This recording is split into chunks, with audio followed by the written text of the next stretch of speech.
What's up, everybody? We got a game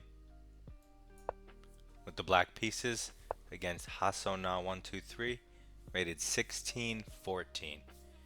We're rated 1650, so we're on the climb up. He takes control of the center. We go with d6, knight of 6, keeping him guessing as to what we're playing. He develops a knight towards the center, controls some light squares, defends the pawn. I'm going to go e5 and play a Philidor. He's going to take, I'm going to take, he's likely going to queen trade. Players love to do this because it looks like, black loses castling rights and white's just better, but that's not the case. And so he develops a bishop. What does this threaten? The pawn. So we're just going to block it with our bishop.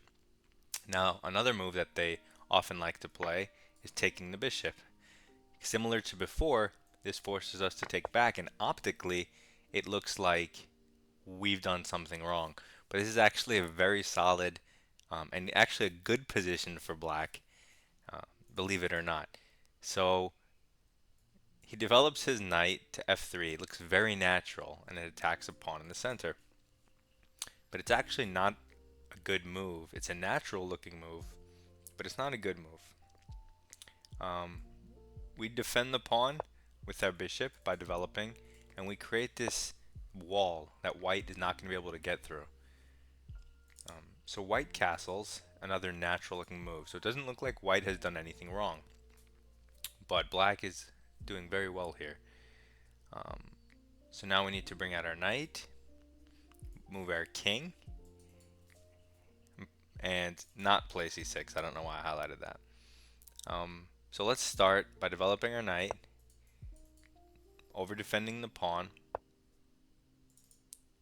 defending this. He develops his bishop. What does this threaten? It's just a pin on the knight. What's the drawback? No real drawback, unless he gives us his bishop, which would be nice. So I guess we can do a number of things. For the time being, I'm just going to move my king to e7 and connect my rooks. Now I'm fully developed. There are no queens on the board, and no matter what he does with his rooks here, this construction will ensure that his rooks don't get in. Okay, so I'm going to put the question to his bishop and see what he wants to do. Does he want to trade it? Does he want to retreat? He retreats. What's the drawback of this? Well, it allows me to start pawn storming his king side a little bit, which might be kind of nice. So I'm going to continue doing that. My king is fully safe here. He has no way to check it with any piece. It's actually in a very nice spot, coordinating and protecting all of this. He moves his bishop. What does this threaten? It double hits the pawn, but the pawn is double defended. I can immediately go for his bishop. If I kick the knight and his knight goes to the side, threatening this fork, I don't gain anything from that.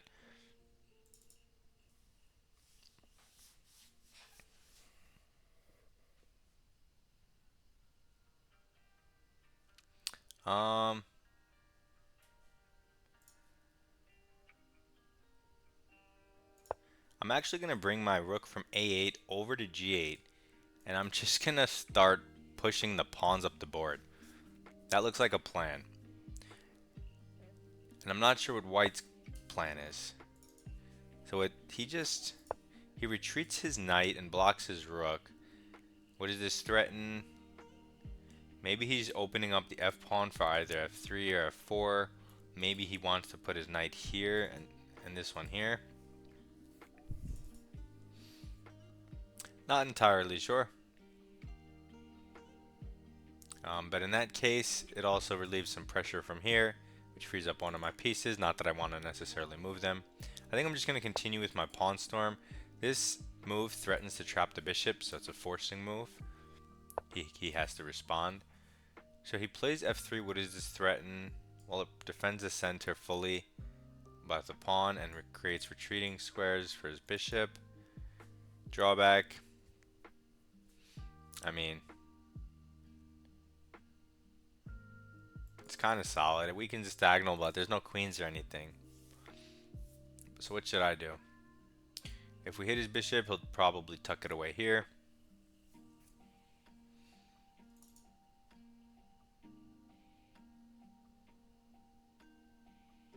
We could try to just push the pawn though. Or maybe not.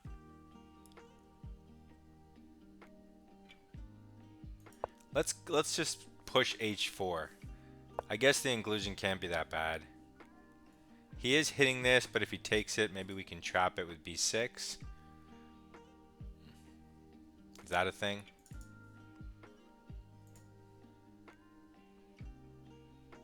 Maybe. If we push the pawn, he's just going to push past. So maybe we attack further with g4. With our rooks just supporting these pawns like battering rams. So he takes. What does this threaten? Well, it opens up his rook. I can recapture with the knight or with the rook. This is well defended, so my knight's never going to really take that. So maybe take with the knight. Threaten this bishop. And this square is a little tender. And now my rook is staring at the king. So what did he do? He moves his knight. This threatens my bishop.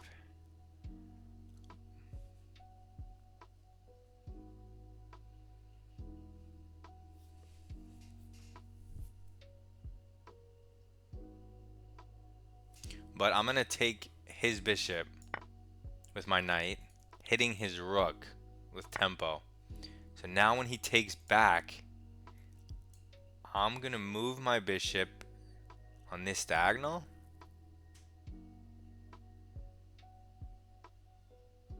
And he can't interpose with anything other than the knight. Boom. Just like that, Philidor queen trade line looks suspicious to someone who's never looked at the opening before. But if you have looked at the opening, it's actually, practically speaking, playable and fun and practically good for black. So I'm new to it. I'm just starting it. This is just my first few games even playing it after learning about a little bit about it. So like this is one of my first middle / end games with this that I've had, and it looks like a lot of fun. So he knows he's pinned. He just protects it with another rook, but because of the construction, I'm in no rush. It's like it's not going anywhere, so I don't need to take on this turn necessarily. And now his knights are pretty annoying. Like, I don't know. I have rooks.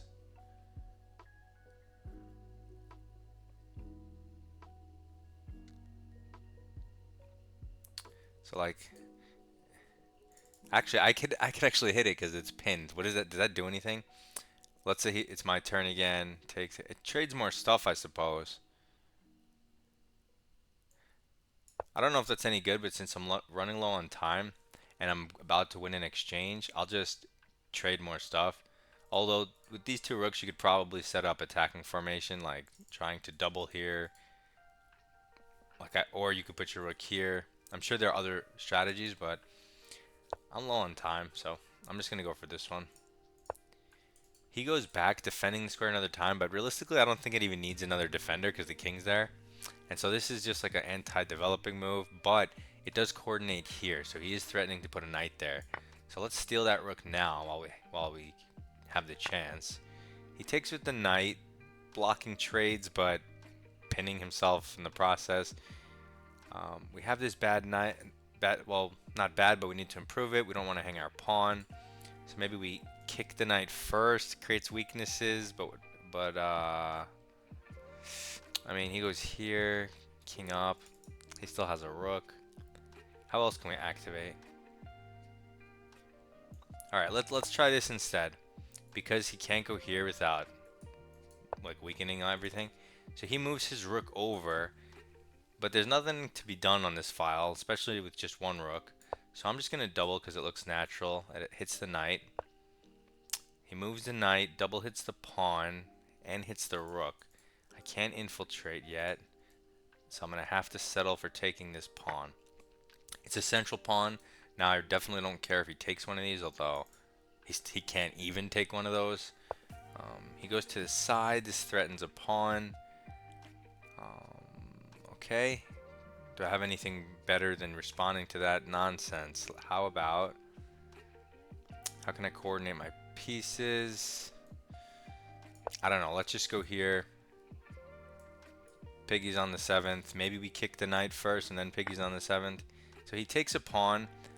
That wastes time. I know I'm not going through the whole question process of threat drawback, but I'm just don't want to run out of time because he has 8 minutes. So I'm hitting the knight just to dislodge it, just so I could get the rooks on the 7th. But now he's double hitting my knight, so I need to address that. I might as well take, because otherwise he's going to force me with a check or something. Okay, now he's threatening a rook check, but that's no big deal once I go here. Because I'll just move my king. And this is covered, this forking. Although... Oh, yeah, maybe I shouldn't go there. Maybe I shouldn't give him any tactics. I'll just go here. It looks passive, but he has nothing.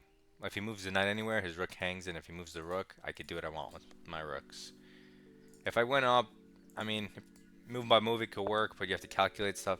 So he goes here, but I'm not sure there's any mating that. I think he's just protecting this.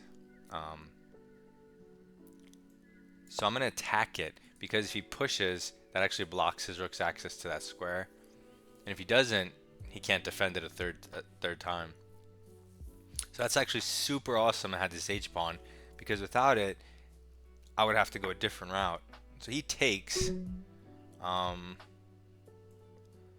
just going to snatch some pawns, I guess. And then create some mating ladder. He goes here. Whatever. I'm going to take the pawn. I don't want to run out of time. I can also queen. Maybe that's fastest. Well, let me just go for the ladder first. And check.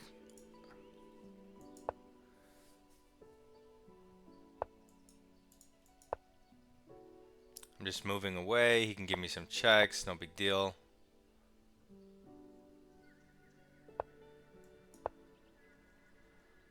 Okay. So no more checks. 40 seconds. I can queen or I can ladder mate. Let's start with the ladder mate and block some knight jumps. How does he defend? King back, so he creates a rook defense square. That's just mate though. Okay, we almost ran out of time, like we always do. It forces me to rush in my head. That's not good chess. Chess is slow paced. You get to think on the position and use your, you get to outthink your opponent, but this is just like crazy. But anyway, we pulled out a victory against Hasona. We got some 7 points, climbed a little, and we got to learn a little bit with the Philidor opening. As you can see, the queen trade is not dubious, even though it looks like you're losing castling rights. It's not bad at all. The king is perfectly safe, and since it's an endgame, it should be in the center at that point, since queens are off the board. So yeah, and the doubled pawns are actually really good, and so even though they're isolated, specifically in that position, they are good at supporting the center, and they're extremely hard to attack and almost impossible to win. So it's a very solid structure for black. Very interesting and fun, because white always falls for it because it looks good optically. Okay, good luck in your game. Submit a rapid game and I'll analyze it for you. Goodbye.